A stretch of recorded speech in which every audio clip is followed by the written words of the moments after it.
Hello dear, don't fear when I am here. मैं आपका Vipin sir. आज आपको रिवाइज कराने वाला हूं रिफ्लेक्शन। डियर स्टूडेंट्स, यहां पर हम रिफ्लेक्शन को पूरा रिवाइज करेंगे थ्रू द न्यूमेरिकल प्रॉब्लम्स। पूरा रिफ्लेक्शन रिवाइज हो जाएगा आपका। और आज के इस सेशन में आप रिफ्लेक्शन की छोटी से छोटी और बड़ी से बड़ी कंसेप्चुअल प्रॉब्लम भी देखेंगे, न्यूमेरिकल प्रॉब्लम भी देखेंगे।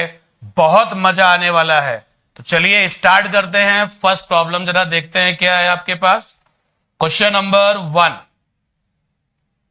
What is the angle of reflection in the ray of light if the ray of light is incident normally on the plane face? क्या आंसर होना चाहिए? बताइए क्या आंसर होगा इसका। अगर लाइट को किसी भी सरफेस पर, जैसे यहां पर लिखा है प्लेन मिरर, तो अगर यहां पर कोई और मिरर होता तो भी ये क्वेश्चन आपका वैलिड था। किसी भी सरफेस पर अगर लाइट को नॉर्मली गिराया गया है तो इंसिडेंट एंगल की वैल्यू क्या होगी? आप लोग भी बताइए, आप लोग भी बताइए क्या होगा इंसिडेंट के एंगल की वैल्यू? 90 डिग्री होगी क्या? कितनी वैल्यू होगी? 0 डिग्री। क्योंकि आप जब इंसिडेंट एंगल की बात करते हैं तो ये एंगल काउंट होता है नॉर्मल के साथ, और नॉर्मल के साथ जब लाइट इंसिडेंट होती है लाइक दिस, ये हमने बना दिया इंसिडेंट लाइट, और यहां पर हमने बना लिया नॉर्मल। तो नॉर्मल के साथ में जब इंसिडेंट लाइट कॉन्साइड करती है तो इसको कहते हैं नॉर्मल इंसिडेंट, और आई की वैल्यू होती है 0। और इस केस में इकलौता ये सिंगल केस है जिसमें लाइट अपने रास्ते को क्या करती है? रिट्रेस भी करती है, यानी जिस रास्ते ये आएगी उसी रास्ते ये जाएगी। तो छोटा सा क्वेश्चन है लेकिन बहुत ही बेहतरीन प्रॉब्लम है, और इसका आंसर हो जाएगा 0 डिग्री, क्योंकि नॉर्मली इंसिडेंट का मतलब हो गया 0 डिग्री पर नॉर्मल के साथ लाइट बना रही है एंगल। अगर इसी क्वेश्चन में हम ये पूछ लेते कि आप ये जो नॉर्मली इंसिडेंट लाइट है वो मिरर के साथ कितना एंगल बनाएगी, तो आंसर क्या हो जाता?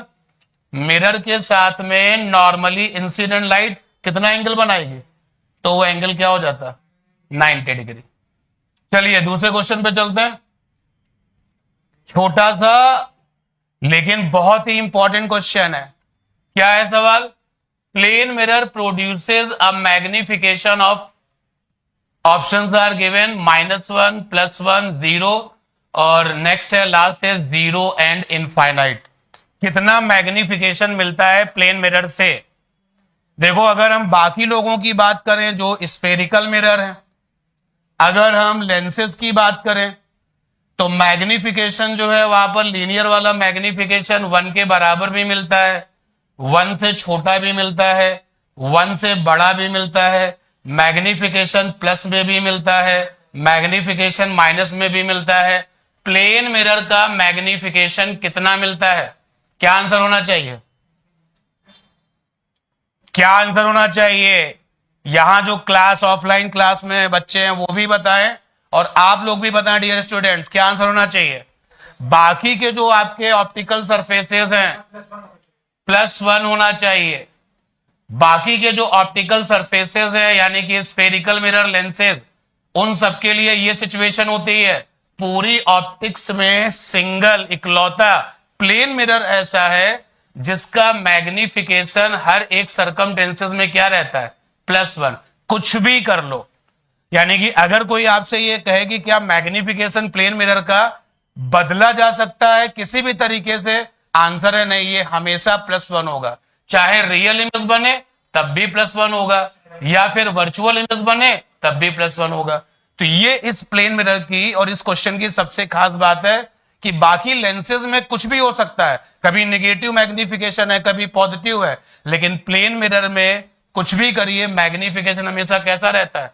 +1 रहता है। चलते हैं नेक्स्ट क्वेश्चन पर। Third number question. डियर, कुछ क्वेश्चंस रिफ्लेक्शन में ऐसे होते हैं जहां कोई फार्मूला काम नहीं करता। आपके अपना जो ज्योमेट्री है यानी जो डायग्राम बनाने की जो आदत है वो आपके काम आती है। देखिए क्वेश्चन को, एक लाइट है जो कि 10 डिग्री का एंगल बनाती है with the horizontal above it. and strikes a plane mirror which is inclined at an angle theta to the horizontal, the angle theta for which the reflected light ray becomes vertical. अब ये question कैसे आएगा? जब आप रफली एक diagram बना लोगे. चेक करिए क्वेश्चन में क्या है. एक हमारे पास में प्लेन मिरर है जो कि इंक्लाइंड है थीटा एंगल पर. तो ये हमने लिया प्लेन मिरर और ये हॉरिजॉन्टल से थीटा एंगल पर इंक्लाइंड है. ये प्लेन मिरर ले लिया और हॉरिजॉन्टल से थीटा एंगल पर इंक्लाइंड है. आगे क्वेश्चन क्या कह रहा है? एक लाइट की रे है जो 10 डिग्री पर आकर के गिरती है और मिरर पर आकर के गिरती है. ये देखिए एक लाइट ले आए जो इस मिरर पर गिर रही है. क्वेश्चन के अकॉर्डिंग 10 डिग्री का एंगल बनाती है हॉरिजॉन्टल से. क्वेश्चन को देखते रहिएगा. अब अगर आपको रे ऑप्टिक्स में डायग्राम वाले क्वेश्चन सही करने हैं, कभी भी गलत नहीं करने हैं, तो सबसे बड़ा जो की पॉइंट है वो क्या है? इंसिडेंट के तुरंत बाद नॉर्मल बनाया करो. ये लाइट आकर के 10 डिग्री हॉरिजॉन्टल से 10 डिग्री के एंगल पर गिर चुकी है. तुरंत हमने यहाँ पे नॉर्मल बनाया. जो नॉर्मल होता है वो प्लेन मिरर से 90 बनाता है. तो ये हमने बना लिया नॉर्मल. ये नॉर्मल बन गया. ये प्लेन मिरर से 90 एंगल बनाता है. ये प्लेन मिरर से 90 डिग्री पर. तो यहां से भी ये 90 होगा. फिर क्वेश्चन देखिए क्या कहता है. जो लौटने वाली लाइट है यानी जो रिफ्लेक्टेड लाइट है वो वर्टिकल हो जाती है. मतलब वो वर्टिकल लाइट ऐसे, ये आपकी लाइट वर्टिकल हो गई है. तो क्वेश्चन पूछ रहा है कि थीटा की वैल्यू क्या होगी.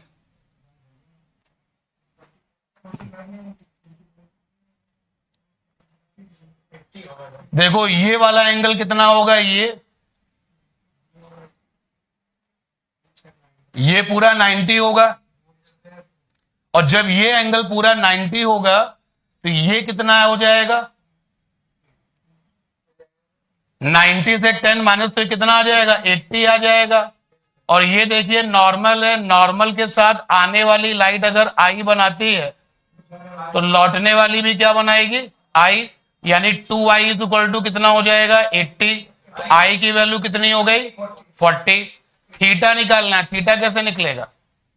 यहां से आप देखिए रिजल्ट. ये क्या हो जाएगा? 90 माइनस थीटा. भाई ये पूरा 90 है तो ये 90 माइनस थीटा, और ये पूरा 90 है तो ये कितना आ जाएगा? ये देखो ये पूरा आपका क्या है? 90. और ये इतना एंगल क्या है? 90 माइनस थीटा. तो ये कितना आ जाएगा? थीटा. तो आई की वैल्यू और थीटा की वैल्यू क्या हो रही है? इक्वल हो रही है. तो अगर कोई क्वेश्चन डायग्राम के ऊपर बेस्ड है उसका कोई शॉर्टकट नहीं है. That depends upon your practice. एक बार इसी क्वेश्चन को फिर से डायग्राम बना के करते हैं. देखिए आपके पास में ये प्लेन मिरर है जो हॉरिजॉन्टल से एंगल बना रहा है थीटा. तो ये हमने थीटा एंगल हॉरिजॉन्टल से बना दिया. एक लाइट इस पर आकर के गिरती है जो हॉरिजॉन्टल से 10 डिग्री पर आके गिरती है. तो ये लाइट आ रही है हॉरिजॉन्टल से 10 डिग्री पर. ये अगर आपको रिफ्लेक्शन के ऐसे क्वेश्चन जिसमें कि डायग्राम बनना है उसमें कॉन्फिडेंस चाहिए तो इंसिडेंट के तुरंत बाद नॉर्मल बनाइए, कभी गलती नहीं होगी. ये हमने नॉर्मल बना लिया. अब लाइट जब लौटती है तो वर्टिकल हो जाती है. आप देखिए ये वाला एंगल क्या होगा? ये वाला एंगल क्या होगा? 90. तो ये कितना हो गया? 90 माइनस थीटा. और ये देखिए जरा सा ध्यान से, तो ये क्या है? नॉर्मल. और ये है मिरर. तो ये पूरा क्या होगा? 90. तो ये एंगल कितना हो जाएगा? थीटा. तो लौटने वाली लाइट नॉर्मल से कितना बना रही है? थीटा. आने वाली भी कितना बनाएगी? थीटा. और अभी हमारा ये वाला एंगल जरा देखते हैं कलर बदल करके जिससे कि विजन क्लियर हो. ये पूरा एंगल कितना है? 90. 90 से ये 10 हो गया माइनस, तो कितना आ गया? 80. यानी कि 2 थीटा इज इक्वल टू कितना हो गया? 80. थीटा की वैल्यू कितनी आ गई? 40. एंड डियर इस क्वेश्चन का आंसर जब और कोशिश करेंगे तो एक आंसर इसका 50 डिग्री भी आएगा, 40 डिग्री भी आएगा, और इसका एक आंसर 50 डिग्री भी आएगा. मैं आपको हिंट देता हूं. देखिए दोनों ही डिस्कशन में जब हमने मिरर लिया है तो पॉलिश नीचे कर दिया है। आप एक बार इसको ऐसे करिएगा, ये मिरर लिया और ऐसे ऊपर पॉलिश कर दीजिएगा और फिर ये हॉरिजेंटल से ये मिरर थीटा बना रहा है। और अगर आप कोशिश करेंगे तो इसका आंसर कितना आएगा, 50 डिग्री। तो इस क्वेश्चन का आंसर 40 डिग्री भी होगा, और क्योंकि डायग्राम की सिचुएशन बदली जा सकती है तो एक आंसर 50 डिग्री भी होगा। तो ज्योमेट्री बेस्ड क्वेश्चन ज्यादा आपसे थोड़ा सा एफर्ट्स मांगेंगे, क्योंकि उसके लिए आपकी केवल ज्योमेट्रिकल अप्रोच ही काम आएगी, कोई फार्मूला काम नहीं आएगा। चलिए एक अच्छे क्वेश्चन के बाद, इस हैवी क्वेश्चन के बाद एक छोटा सा क्वेश्चन और आ रहा है। What will be the deviation produced in the रे if the ray of light incidents on the plane mirror at an angle of 30 degree. अकेला अगर प्लेन मिरर है, सिंगल अगर प्लेन मिरर है और उसके ऊपर अगर लाइट इंसिडेंट की जाती है तो डेविएशन जो होता है वो होता है एंगल बिटवीन इंसिडेंट लाइट रे एंड रिफ्लेक्टेड लाइट रे। रिफ्लेक्टेड लाइट रे, ये डेविएशन की डेफिनेशन है। और जब आप इस एंगल को निकालते हैं तो कितना आता है, 180 माइनस 2i आता है। तो 180 माइनस 2i, ये फार्मूला हमको मिलता है। i की वैल्यू क्वेश्चन में 30 डिग्री है, तो कितना आ गया ये 180 माइनस का 60 यानी आ गया 120 आ गया। और याद रखो डेविएशन की प्रॉब्लम के हमेशा दो दो आंसर होते हैं।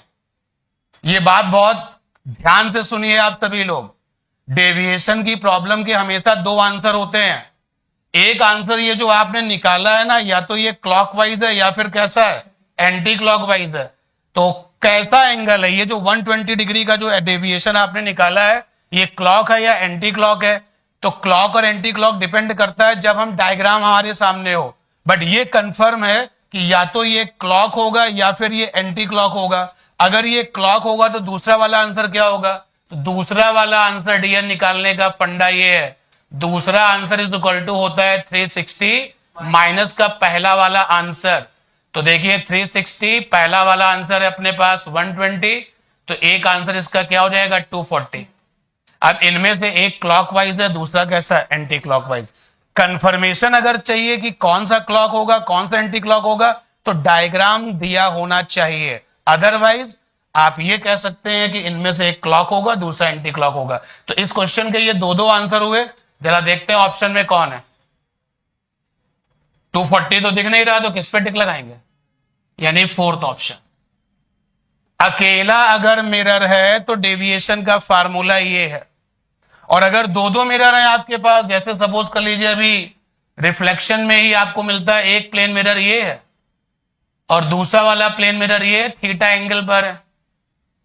हम लोगों ने क्या कमिट किया हुआ है कि आज की क्लास में क्वेश्चंस करेंगे, रिफ्लेक्शन रिवाइज करेंगे। तो अगर दो मिरर आते हो डेविएशन निकालने को आता है तो क्या होता है 360 माइनस 2 थीटा। तो इस वाले फार्मूले से आप डेविएशन का एक आंसर निकाल लेंगे, और जब यहां से एक आंसर निकाल आएगा तो दूसरा वाला आंसर इसी ट्रिक से निकालिएगा। क्लियर है ना? हो सकता है कि अभी हमारे इस क्वेश्चन जो अब डिस्कस कर रहे हैं दो मिरर का भी क्वेश्चन आ जाए। चलते हैं नेक्स्ट क्वेश्चन पर। नेक्स्ट वन कमाल का क्वेश्चन है भाई, पढ़िए इस क्वेश्चन को, देखिए और कनेक्ट करिए ये क्वेश्चन है किस टॉपिक से। रिफ्लेक्शन तो चैप्टर का नाम है, और किसी भी चैप्टर में जब हम आगे बढ़ते हैं तो टॉपिक टू टॉपिक आगे बढ़ते हैं। एक लाइट की रे है जो रिफ्लेक्ट होती है turn by 3 plane mirrors placed mutually at right angles to each other. तो इंसिडेंट लाइट और रिफ्लेक्टेड लाइट के बीच में कितना एंगल बनेगा? कौन से टॉपिक का ये सवाल है? क्वेश्चन है ये आपका theorem of perpendicular plane mirrors. Theorem of perpendicular plane mirrors. और इस थ्योरम ने हमने क्या सीखा था? इस थ्योरम में हम ये सीखते हैं कि अगर हमारे पास में दो मिरर हैं 90 डिग्री पर, 90 डिग्री पर अगर दो प्लेन मिरर हैं और लाइट आके इस पर गिरती है और दोनों मिरर से रिफ्लेक्शन करती है। ये देखिए, ये रिफ्लेक्शन दोनों मिरर से हुआ। ये लाइट आई, रफ डायग्राम बना रहा हूं, प्रॉपरली डायग्राम बनाने के लिए तो नॉर्मल वगैरह बनाना पड़ता है। ये लाइट आई, रिफ्लेक्शन के बाद दूसरे मिरर पर गई और फिर वापस लौट गई। तो हमेशा फाइनल की theorem of perpendicular plane mirrors का स्टेटमेंट क्या है? Theorem of perpendicular plane mirrors का स्टेटमेंट ये कहता है कि जो इंसिडेंट वाली लाइट होती है और जो फाइनल की रिफ्लेक्टेड लाइट होती है, फाइनल वाली रिफ्लेक्टेड लाइट, क्योंकि यहां पर ये है फाइनल वाली रिफ्लेक्टेड लाइट, ये हमेशा कैसे होते हैं? Anti parallel. ये है स्टेटमेंट। और ये तब भी सही है जब मिरर आपके तीन हो 90 डिग्री पर। जैसे सपोज कर लो एक मिरर रखा है एक्स एक्सिस पर, एक मिरर रखा है एक्स एक्सिस पर, दूसरा वाला रखा है वाई एक्सिस पर, और तीसरा वाला मिरर आपने रख दिया है जेड एक्सिस पर। तीसरा वाला मिरर अगर आपने जेड एक्सिस पर रखा है तो यहां पर तीन तीन प्लेन मिरर हो गए जो 90 डिग्री पर हैं, तो भी ये थ्योरम वैलिड है। आप देखिए theorem of perpendicular plane mirrors में ये नहीं कहा गया कि मिरर दो होंगे या तीन होंगे। तो ये थ्योरम बेस्ड क्वेश्चन है। जब भी ये क्वेश्चन आपको एग्जाम में मिले तो टिक लगाइएगा किस पर? 180 डिग्री पर। और इसको प्रूफ किया जा सकता है, बिल्कुल किया जा सकता है। चलते हैं नेक्स्ट क्वेश्चन पर। 6 नंबर क्वेश्चन। प्लेन मिरर कभी झूठ नहीं बोलता, जैसा है वैसा ही आपको दिखाता है। क्वेश्चन में वेलोसिटी ऑफ इमेज चाहिए respect to object, respect to observer, और यही ऑब्जर्वर जो है ऑब्जेक्ट बन करके मिरर के सामने 6 मीटर पर सेकेंड की स्पीड से चल रहा है। Calculate the velocity of image with respect to the observer. अगर observer is walking away from the plane mirror with 6 metre per second, तो प्लेन मिरर के सामने कोई ऑब्जर्वर अगर 6 मीटर पर सेकेंड से दूर जा रहा है तो जो इसका इमेज है वो भी यहां पर 6 मीटर पर सेकेंड से क्या होगा? डायरेक्शन में अपोजिट होगा, यानी 6 मीटर पर सेकेंड से अपोजिट होगा, डायरेक्शन में अपोजिट होगा। तो ये हमारा ऑब्जर्वर है, ये उसका इमेज है। जरा इस लाइन को देखो, आपसे वेलोसिटी ऑफ इमेज पूछा है विद रिस्पेक्ट टू ऑब्जर्वर, तो ऑब्जर्वर को अपनी इमेज किस वेलोसिटी से मिलेगी? तो रिलेटिविटी का प्रिंसिपल लगाएंगे तो कितना आ जाएगा? 12 मीटर पर सेकेंड। रिलेटिविटी का प्रिंसिपल, दो वेलोसिटीज अपोजिट, तो total relative velocity overall plus से आती है। नेक्स्ट देखिए question 7। A ray of light incident on the plane mirror at an angle of incidence 40 degree, और डेविएशन चाहिए। तो अभी हम लोगों ने फार्मूला देखा था, डेविएशन इज इक्वल टू क्या होता है? 180 माइनस 2i। तो 180 माइनस 2i, आई का मतलब हो गया 40, तो रिजल्ट आ गया 100 डिग्री। एक आंसर ये आ गया। दूसरा वाला आंसर कैसे आएगा? 360 माइनस पहला आंसर, तो ये आ जाएगा 360 माइनस का 100, तो कितना आ जाएगा? 260। अब आप चेक करिए ऑप्शन कौन सा? Third. Next, converging and diverging. ये मिरर में भी होता है, लेंसेज में तो होता ही होता है, ये मिरर में भी होता है। कन्वर्जिंग और डाइवर्जिंग नेचर। फिलहाल यहां क्वेश्चन में कह रहा है जो कन्वर्जेंस ऑफ कॉन्केव मिरर है वो can be decreased bye dipping in. Concave mirror का जो कन्वर्जिंग नेचर है, कॉन्केव मिरर, लेंसेज में आपने ये जनरली सुना है, तो कॉन्केव मिरर का जो कन्वर्जिंग नेचर है वो डिक्रीज हो जाएगा जब हम उसको पानी में डुबो देंगे। पहला ऑप्शन तो यही कह रहा है कि वाटर में डुबो देंगे तो क्या कन्वर्जिंग नेचर डिक्रीज हो जाएगा। दूसरा ऑप्शन कह रहा है ऑयल में अगर डुबो देंगे तो क्या डिक्रीज हो जाएगा। थर्ड आपसे कह रहा है कि दोनों में कर देंगे तो क्या डिक्रीज हो जाएगा। और लास्ट है नन। किस पे टिक लगना चाहिए? मिरर का कन्वर्जिंग नेचर या डाइवर्जिंग नेचर डूबने से क्या होगा? इंक्रीज या डिक्रीज। देखिए अगर मिरर पतला है, थिन है, तो नो चेंज, नो चेंज। और अगर मिरर आपका थिक है, थिक, तो depend upon nature of surrounding medium, nature of surrounding medium and material of mirror, material of mirror. But इस क्वेश्चन में आपसे कुछ कहा नहीं जा रहा है, हमेशा पतले मिरर के बारे में सोचेंगे।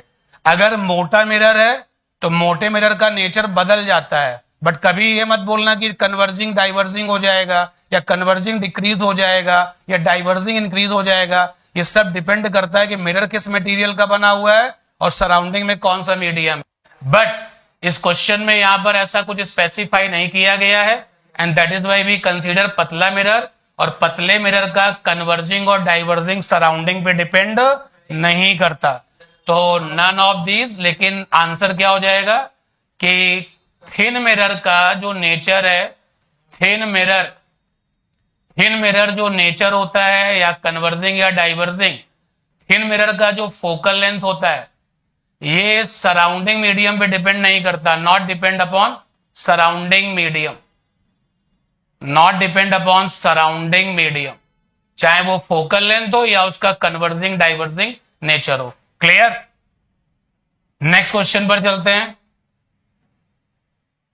Check the 9th number question. Correct option पे टिक लगाना है, ऑप्शन करेक्ट है या इनकरेक्ट है, इस पे गलती होती है, चेक कर लिया करो कि क्या पूछा है, करेक्ट पूछा है कि इनकरेक्ट पूछा है।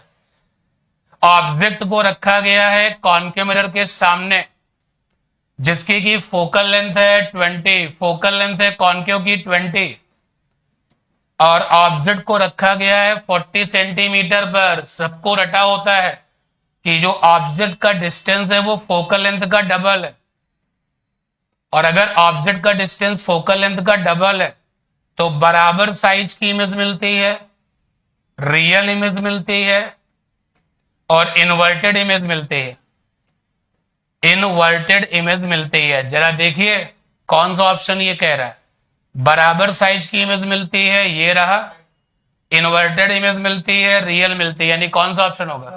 फर्स्ट। क्योंकि आपको पता है कि ये जो कॉनकेव मिरर है आपने क्लास में किया हुआ है, ये इसका पोल हो गया। अगेन आई एम रिपीटिंग, कुछ नहीं कहता, हमेशा थिन मिरर के बारे में सोचेंगे, बात करेंगे।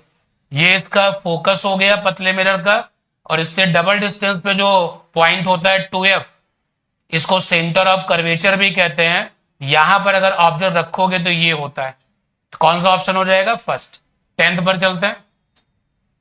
क्वेश्चन नंबर 10,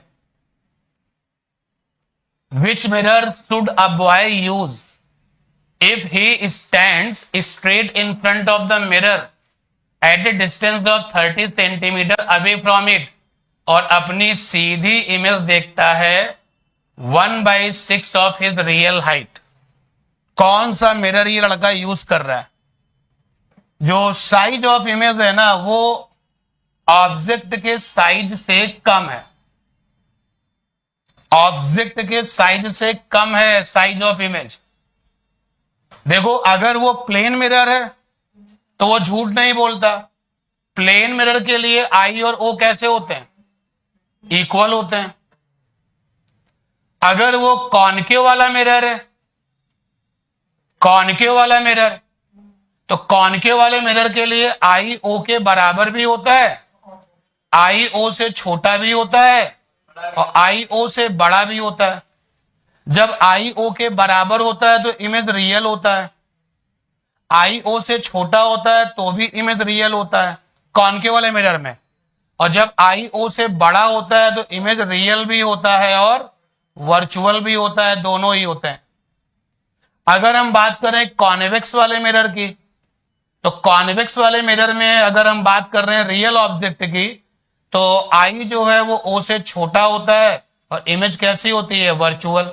अब जरा यहां पर आप देखिए क्वेश्चन में रियल लिखा है, क्योंकि ये इमेज रियल है और छोटी है, ये हो नहीं सकता। सिचुएशन को देखो, ये हो नहीं सकता, ये वर्चुअल देता, हो नहीं सकता, यानी कौन बचा? कॉनकेव, यानी ये वाला केस है, ये वाला केस कि आई ओ से छोटा है, इमेज कैसी है, रियल है, यानी कौन सा ऑप्शन, थर्ड ऑप्शन। ठीक है।